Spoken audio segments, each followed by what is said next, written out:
the best stadium environment you've ever been in? Ever? Yeah, any sporting event, any stadium environment. That's a great question, because how do you want to define environment? Rowdiness of the crowd, the quality of the stadium itself. I'm letting you go from there. Boy, it's toughy. I mean, I went to Wrigley pre-renovation, which was pretty great, and sat like not too far back on the third baseline. That was pretty cool. As far as like rowdiness is concerned, I mean, you know, it doesn't have to be rowdiness. No, I know, but I mean, we're talking about the spirit and the Thorns. Just thinking through like all the ways that you can define it. I mean, that Wrigley trip was one of those where, you know, you go through the main gate, which is cool in and of itself, and then if you're sitting on the lower deck and you go through the tunnel on a slight incline, it's just one of those sort of like climactic moments that when you finally breach the tunnel and see Wrigley, especially before they renovated it 10 years ago, laid out before you, it's pretty fucking cool. I agree. I shed a tear the first time I walked through. The first time I walked through and saw, because they were narrow tunnels. I think the movie A League of Their Own captures it quite well in their tryout when they sequence, go to the tryout. which takes place at Wrigley Field. Yeah. I wonder if the WPBL will be able to replicate it. That'd be great if they can. We're about to find out. Yeah, though they don't have a team in Chicago or Rockford to start. Probably best that there are no teams in Beloit or Rockford. that's With all due respect to southeastern Wisconsin and northern Illinois. Oh yeah, you're not ready to go to Racine for one of the best baseball games of your life. I think for me, the old Memorial Coliseum where the Portland Trailblazers played only had like 14,000 seats and no luxury boxes, which is why it was obviously replaced by a new stadium. But they sold out every game for 22 seasons or something like that. And that place was absolutely electric and sure it was so loud. I was going to say it's probably very, very tight. Oh, yeah. And they've not torn it down, and the minor league hockey team still plays there because it's this beautiful sort of era-defining building. I think it is now a National Historic Place. Yeah. But, wow. Yeah.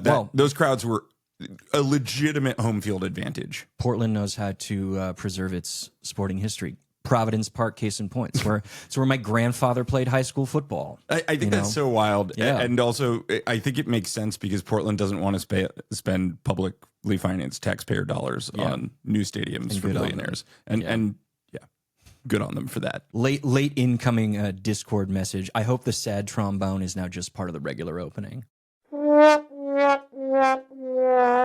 Hello and welcome to Expected Own Goals. How rowdy will it get at Audi, or will the Volks from Portland roll their wagon into town and leave with a victory edition? I am your host, Eric Morgan. And I'm Evan Davis. That's a long way around the bend of saying we are now starting our semifinal previews. So we are going to be digging into Washington against Portland, which will be kicked off at noon Eastern on Saturday. 9 a.m., bright and early. For Pacific, for us, Pacific. I know. Let's just start right there. How much of a disadvantage is it to travel cross country and then play a game that is a 9 a.m. kickoff based on your body clock? It's been demonstrated to have an effect. Yes. Yeah. Like we're not bringing it up for no reason. It is demonstrably an advantage for Washington just from a pure timing standpoint, this game. Well, they already had a pretty big advantage regardless of the travel. And in fact, Portland, I think, got into town today. So by Saturday, theoretically, they should be pretty acclimated. So I don't know how much of an impact it would be at that point. But that doesn't really matter because Washington is the better team. And they're playing at home in what is potentially going to be the largest crowd the Washington Spirit have ever played in front of at home.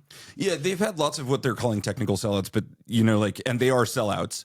But, every single allowable person by fire code may be in Washington's Audi Field. That's right. On Saturday, which would be great. And I think, before we get into the nitty gritty, these are the two sort of, now that Angel City has fallen off a little bit, these are the two stadiums, Portland's and Washington's, that you would want to show people if they were buying into the notion of what this league can and should be. Noted British comedian / Taskmaster contestant / British women's soccer Taskmaster. I've been really Taskmaster pilled this year, but and co-host of Big Kick Energy, a women's football podcast in England, Maisie Adam, She did a trip to America last month and went and saw Gotham playing Portland, I believe, at home just in September. And she had a very disappointing experience at Sports Illustrated Stadium. Now, it sounds like from Gotham fans that she just wasn't maybe looking for like the merch table in the right place, or was noticing some of the marketing and the promo that would be up in the stadium. But regardless, I put it to you, Maisie, if you want the truly authentic NWSL fan experience, go to Audi Field or go to Providence Park. Even come to BMO Stadium is a rockin' good time. So, but these are the two teams who win and who have either maintained a level of extreme fan support for their entire history, or are steadily bringing it to this crescendo as Washington has since Michelle Kang bought the team. So it's going to be an extraordinary atmosphere, I think. How much do you care about atmosphere when it comes to thinking about what defines a victory and not? How much does it play in? I think it's subjective. It's subjective. The way that it affects a game is not necessarily the way that you think, or maybe is traditionally thought of as affecting the game. Like the loudness and sort of like the rowdiness of the crowds in the aggregate don't get into players' heads, as it were, which I think is what people assume a massive home field advantage turns into. What it really is that the crowds get into the officials' heads. Yeah.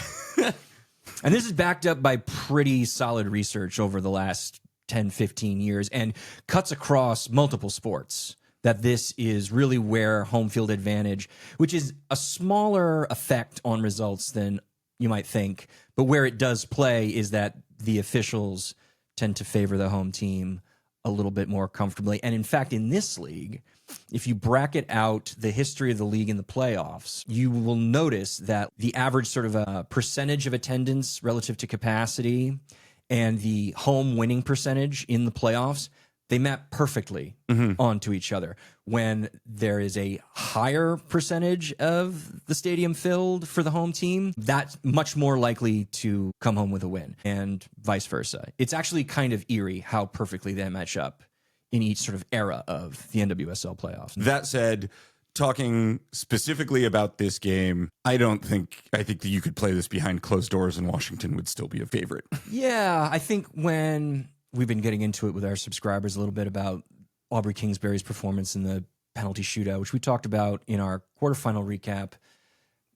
It's not that Aubrey Kingsbury's like mental preparation and like psychological toughness and mental skill set had no effect on her performance that day.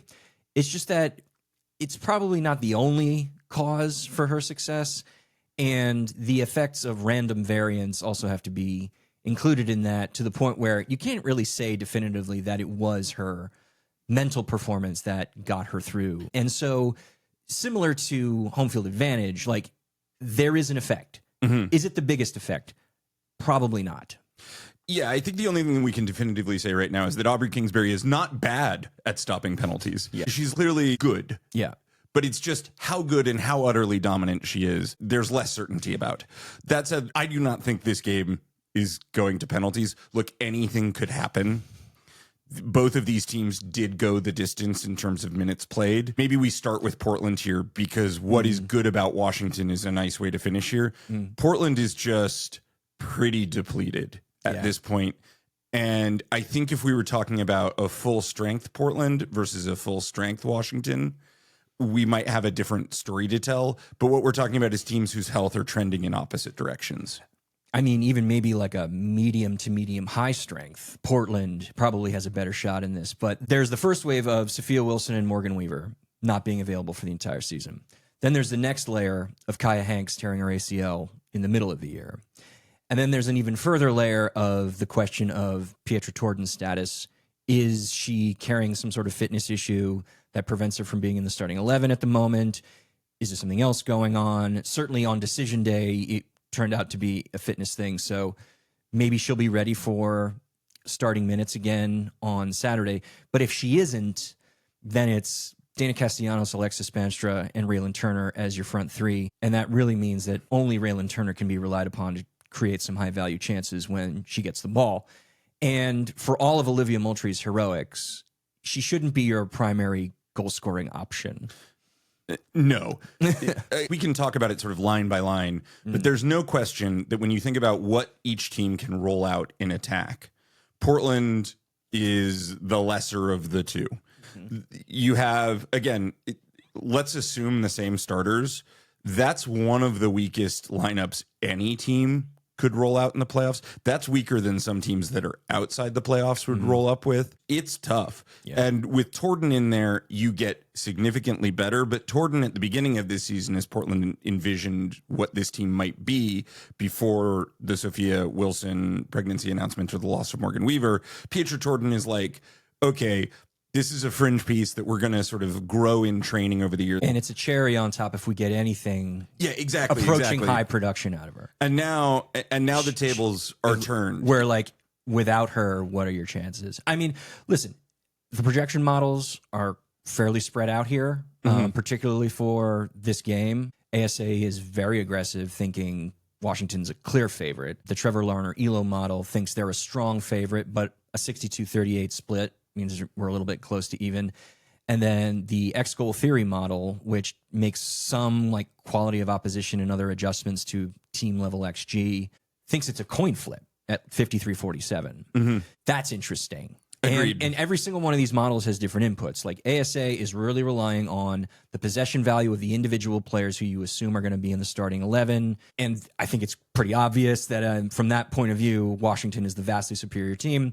Larner ELO model is a sort of regressed look at season level team XG performance and a little bit of raw results performance. And then X-goal theory, as I said, is team XG with a few adjustments on top of that. So which methodology should you trust more? Tough for us to say. We've not tested like how much better or worse each of these models perform against each other. That's why we like to average them together, because these projections are still going to be better than just, throwing a dart at the wall or trusting like recent 5-game form, which people love to do, the momentum argument. But this should show you that where you want to place your weight of emphasis really matters. And I think the team level XG method here is probably not the appropriate one, because so much of Washington's like close level of under the hood performance to Portland came from the first half of the year when half their starting 11 was on the trainer's table and they were just kind of getting killed defensively and were just sort of surviving offensively in order to keep picking up points. Well, now they have the full complement of starting 11 players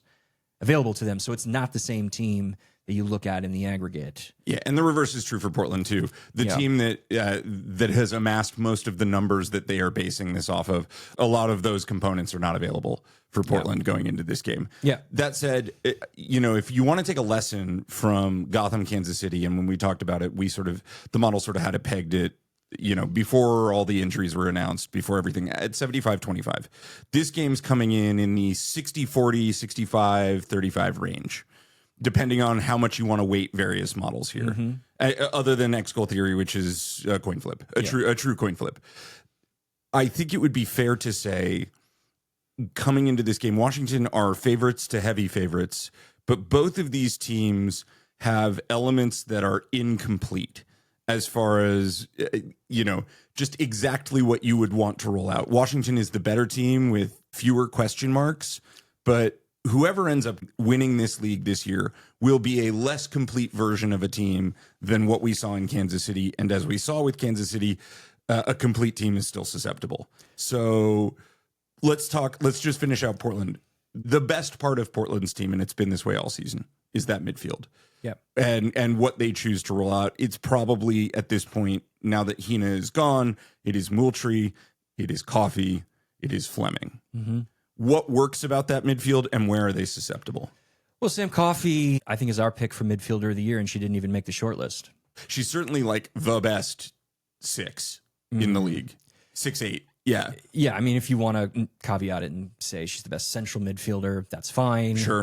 But she is the most complete all-around midfielder in the league in terms of like the positive value she produces defensively, on and off the ball, and we don't even need to talk about how much value she produces with her passing. And next to Jessie Fleming, a lot of the things I think got Jesse Fleming out of sorts last year have been settled because Jesse Fleming kind of knows exactly what she is meant to be, which is like you're in defense, you're a double pivot, and in offense, you're the shuttler. And we're not going to try and force you out wide over and over and over again. We're not going to force you to push too high up to be a primary attacking node. We'll attack with you when we have the opportunity, but it's not resting on your shoulders. And that just establishes a really strong, stable core to them, because also Moultrie is free. And like what Moultrie has been able to do this year has been extraordinary, mostly because Rob Gale finally trusts her to play to her strengths, So it's just a really, really well balanced series of 3 players. It's funny, over the season, the idea of what Olivia Moultrie should be has become more locked in. In turn, Fleming has also found her role, because her role is defined sort of by what Coffey and Moultrie need supplementally to make both of their games work, which is not to diminish what Jessie Fleming is as a player. It's incredibly valuable to be good enough at enough different things that finally you just have your assignment.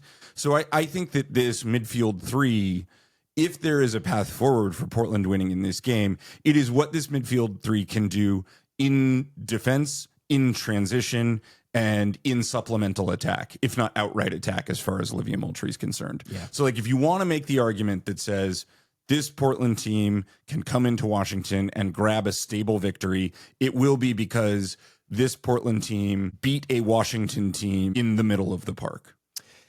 And that's going to be tough. And it will. By the way, no easy task. There are interesting questions that Adrian González is going to have to ask himself if we want to transition to the Washington side of things. Yeah, we should definitely talk the Washington midfield, because it's to zoom or not to zoom. Zoom or not to zoom. It was a calculated risk with like a very solid theory of the case behind it to go zoom against Louisville. It worked. Is that going to be effective against sort of the defensive cover that Fleming and Coffey can give you when the midfield will be Hal Hirschfeld, Croy Bethune, Lacey Santos? I don't know. I think... Yeah, does that leave you... Does it leave you exposed? Does that put too much weight on Hal Hirschfeld as a single pivot to cover ground? And does Portland have enough transitional attacking firepower to expose that? Which is the interesting question. And maybe that's the thing that González is really thinking about. Because as we've just laid out, maybe they don't. And playing Santos and Bethune together is worth the risk. I can see an argument for that. But also, it doesn't take Raylan Turner much to get into open space and beat players 1v1. And so the biggest thing that Washington has struggled with all year is like when you get at their back line. And is the half space between where the deepest lying node in your midfield is and where your center backs are. And the back line is more settled than it used to be. I mean, Rebe Bernal is sticking in the back line. One of Kate Wiesner or Paige Matire or Gabby Carl is taking one fullback position. And then in the quarterfinal, they tried Esme Morgan out again at fullback, this time on the right side. Is that what you do this time again? Does that make sense? Certainly gives you more stable sort of defensive cover in the central parts of the field if you use Esme Morgan as a fullback. But there's still a lot of fluidity there that maybe Turner can poke some holes in. And if you're worried about that, then maybe it's wise to bring Narumi Mira back in and use Lacey Santos as a game changer. But I'm not totally sure that I know what the right answer is at the moment. Here's where my head has been with this. And it's, again, the middle of the park does really feel like where this game, as so often is the case with games, but this game in particular will be decided. If you have an available Trinity Rodman with Kawasi, what you have in the aggregate is enough defensive cover to play your zoom midfield. As so long as both wingers are assigned with the notion that, like, if one of them has gone and you see Santos and Bethune forward, you need to provide that cover and choose your moments to continue to add width to this team. That's right. or your fullbacks need to step in and provide cover right there in the midfield as well. If you are without Rodman, if Rodman is your weapon off the bench, then the question is, how much are we valuing stability versus how much do we really feel like getting a goal early in this game will force Portland into bad decision-making that we can capitalize on in the future? Yeah. And do you go with Caitlin Torpey or Mallory McKenzie at left back? You know, By the way, it's not a good choice either way. I think probably I go with McKenzie only because that is what Rob Gale seems to prefer at this point, not because that's my evaluation of this player. Fair. But at this point, you just want whatever solidity you can have in Portland's back line. And it also leads to maybe the other key critical, maybe this game is decided on this player inside Portland's lineup, and that's Mackenzie Arnold. Because if Arnold is allowed to play on her line and shot stop all day, that gives you pretty solid layer of cover. The back line gets beaten. If she's coming off her line a lot and trying to defend her area, Robin Kwasi and Monday are going to eat her alive. Yeah, the non-starter tactically for Portland is attempting any idea of a high line is a disaster in this game, which you cannot get away with, and they won't. They probably don't mind that too much. Yeah. I mean, they didn't often win the possession battle in the regular season. I think the question here, especially with that back line, is if you feel like for Washington, for Adrian González, if you feel like this back line is a team you can get at early and tear apart, maybe you are going with Lacey Santos to just tear apart that team, and then you're bringing on Mura as stability later in the game. Yeah, to shut a game down. I personally think, and I think all the data is in agreement, which is to say Portland, there has not been a backline that they have rolled out this year that is above league average. There is, like, occasionally they have been for game stretches slightly better than that.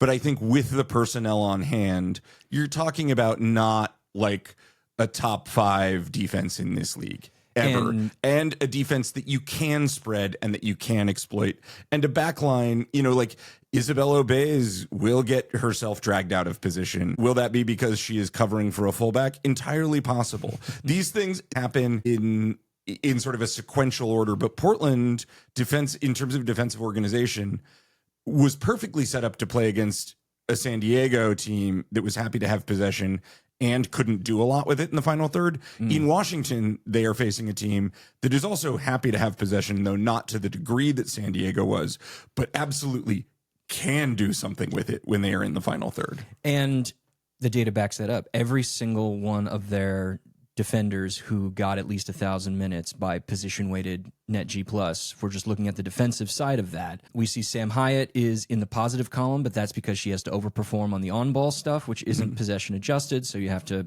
asterisk that. And then Caitlin Torpey is the only other one, and that's still on-ball driven. Otherwise, everybody's negative, and then you have M.A. Vignola, who isn't available.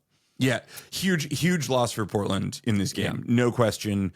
Vignola would have been why you trade for M.A. Vignola, why you give up Hina. Yeah. That she is not available is a real issue. And if the game state does need to be shifted, if you are chasing a result on either direction, if Washington's chasing a result, if Portland's chasing a result in the second half, advantage Washington, in my opinion, because they have a deeper bench. And so for sure. If they need to shut a game down, as you say, you can bring in somebody like Narumi, or you bring in Heather Stainbrook, or one of their many fullbacks that they keep cycling through, whoever.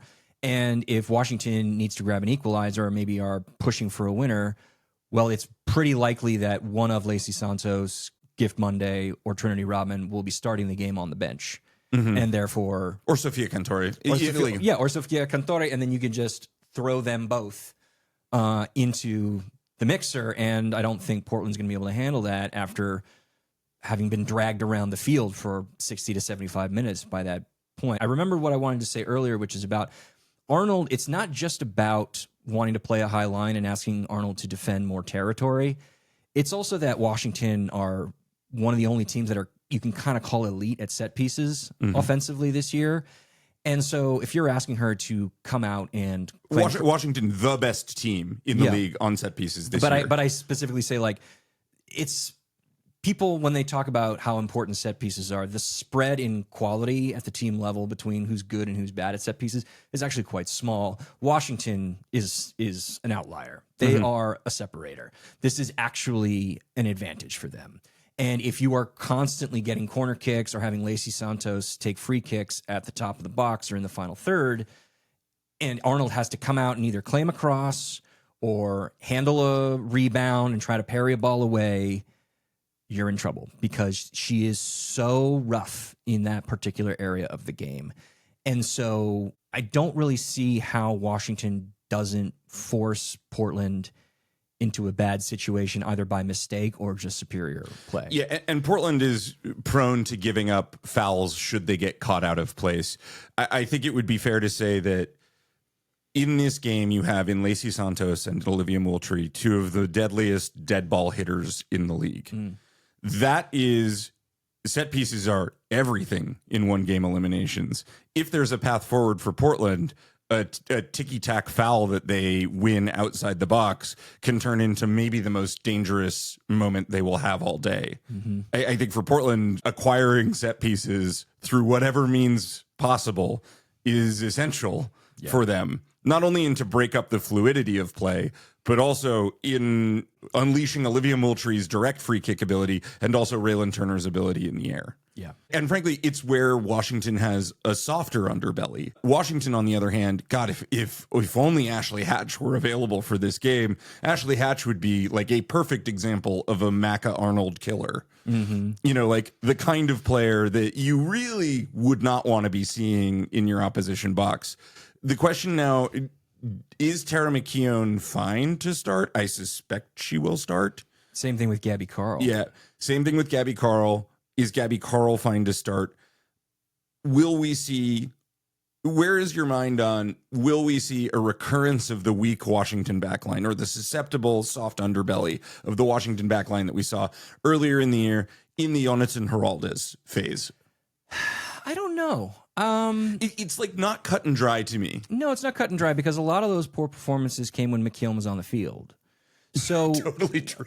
what this has felt like, whereas Washington improved later in the season in attack because people were coming off the injury table, the defense feels more like, oh, we're sort of getting at what Adria is sort of drilling in us. That's my sense, that like they just have developed a much better defensive structure in the second half of the year than they had in the first half. So whether whoever ends up being the four across the back line, I mean, unless every possible starter is hurt or carrying some fitness issues, which I don't think is the case. I don't think that's the thing. Then I think they can probably weather the storm.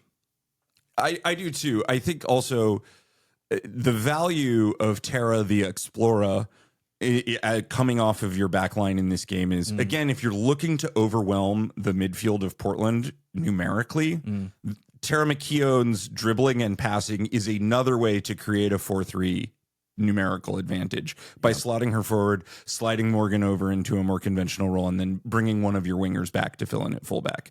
Like, I think that there are rotations available for the Washington Spirit that can allow them to neutralize that Portland midfield. And Tara McKeown, it's a high risk, high reward situation. McKeown caught out is potentially the opening that you need for Coffey's progressive passing, for Moultrie's vision, and for Raylan Turner to find a seam. But conversely, like McKeown stepping up and into the midfield to both win balls and start attacks and to sort of be that agent of chaos, breaking up the numerical advantage Portland might have in defense. Yeah. You know, there are a lot of trade-offs here. Tactically, this is a really interesting matchup between a team that is clearly better and a team that has enough weapons to get at you should you make an error. No, I think that's really the story of the game. I mean, it's just very clear that Washington is the superior outfit, and they are at home in front of a rabid crowd of fans, and that could throw the officials their way. The reason we're sort of leaning on, and maybe why we started with atmosphere and fine margins, is that fine margins are often the thing you need, as we saw in Kansas City Gotham, to win playoff games, even if you are a better team. Yeah, I mean, there's fine margins. There's also luck. I mean, yeah, but wait, you know, absolutely. Like, there's a reason even the most aggressive model here thinks that Portland has a 3 in 10 chance of going through. It could happen, but there's a better starting 11 on the other side. There's a better bench on the other side. It kind of boils down to that. I mean, we can get into the weeds as we have for the last 20 minutes about how you can sort of find a tactical wrinkle. But at the end of the day, the better team's the better team. Better team doesn't always win, but, you know. Yeah, there are crazier things that could happen than Dana Castellanos finally making contact with a long-range bomb and that being the determining factor in the game. Also, this is, unlike the game against Louisville, like, Trinity Rodman's getting in this game. Yeah. Whether she's fit for the 11 or she's coming off the bench, she's getting into the game. What would you do with Rodman? I don't know. I think... Let's assume that she has 60 minutes in her.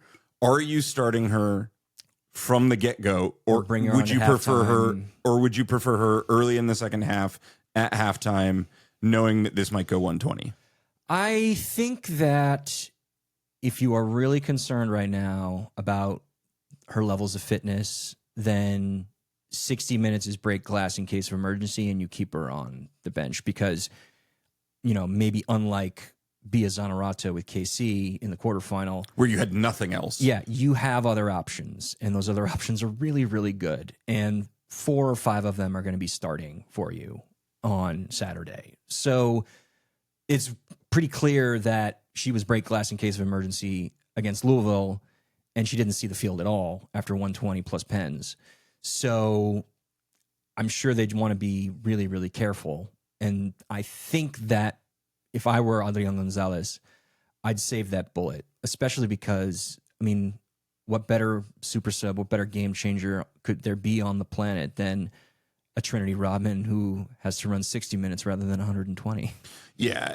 Earlier in the year when these two teams faced each other, Trinity Rodman came off the bench and decided the game. Yes. I would be fully comfortable if I were Adrian González with the quality of attacking options that I have, particularly given how good Kouassi and Monday were. Yeah. Oh my God. Mm-hmm. Yeah. Just, you already have enough quality to create valuable goal scoring chances against a mid-level defense. Yeah.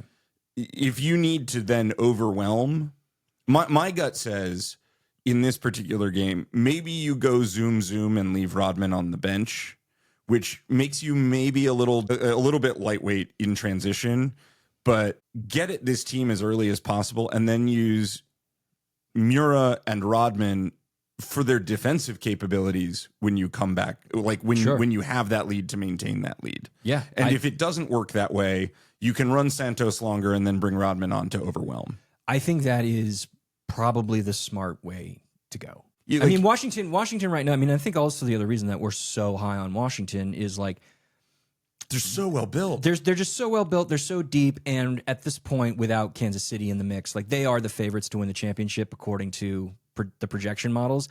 And I think if people like listen to their guts, they probably think that too. Maybe some people are higher on Gotham, you know, ASA model, much more aggressively in favor of Washington than, say, like the Lerner Elo, which kind of looks at a coin flip between Gotham and Washington to be lifting the trophy in a couple of weeks' time. But because you have the ability to win the game without Rodman ever seeing the field, and if you need her, you get to deploy her at the perfect moment in the second half, kind of tells you everything you need to know. Yeah, You know? I agree. We were talking about this on our episode with our very special guest, which probably is out by now, or will be coming out today, about just the misfortune of Washington and Kansas City drawing potentially tougher opponents in their 7/8s than anybody in the middle of the table. Is Louisville a superior team to Portland? I think there's reasonable debate. Yeah. And like, I probably lean Louisville. In a lot of ways, this is the softest opponent Washington could have faced. Yeah, maybe. Coming in, given their choices between Portland and San Diego, I actually think San Diego's maybe a better matchup given what they have available to them for Washington, or is a better matchup to beat Washington in this particular Portland team. Maybe we close with just like, how valuable do you think Pietro Torden is if she is starting, and how much does that change the calculus for Portland? I mean, it just allows that front line to be more dynamic and allows Turner to. I think it also pins Washington back more. It pins Washington back more because Turner and Torden, I think, are both comfortable interchanging so much, and that means just gives Rebe and McKeown and Wiesner / Morgan that much more to think about. And so that just puts a little bit more stress in the final third if they get there. But then the question becomes, can they take good chances? And in the second half, Washington's been a lot better at denying high-value chances in their own box. Yeah, things that would drive like the predictive margins closer together a la Gotham, Kansas City in this game would be Tara McKeown not super available to go, Pietra Torden available to go the distance, Rodman not available to go. Like there are personnel changes that could bring these numbers slightly closer together. I don't think there's any version of like availability that is knowable at this point that makes Portland a favorite in this game, or even I think in our opinions break even. Yeah. But you know, a Portland victory here is unlikely, but it's not impossible. Yeah, again, because no projection model would ever say it's 100-0. Yeah, exactly. Yeah, Exactly. And certainly not about, again, this Washington team, which is the least flawed team in my mind of those remaining. Oh, easily. And so they are the clear favorites. I think they're deserved clear favorites, and we will see what happens on Saturday. All right, what is your prediction for the score of this game? If you had to just like play it out in your head. 2-0 Washington. I think that's super reasonable. I'm going to go with 2-1 Washington. Okay. And maybe an extra time. Maybe an extra time. I mean, it's possible given the way things went in the quarterfinals. Maybe things get drawn out. So we will catch up with you recapping the semifinals next week. But in the meantime, we've got another semifinal preview on Orlando against Gotham coming into your feeds very, very shortly. If you enjoy the show and you want to listen ad-free, click the link in the show notes to join our Patreon for only $6 a month. You get the video and the audio versions of our main feed ad-free and 4 bonus episodes every single month. This game is 2021 champions versus 2022 champions. Our next game is 2023 champions versus 2024 champions. Our tournament of champions is going to be a delight. Stay with us. Bye.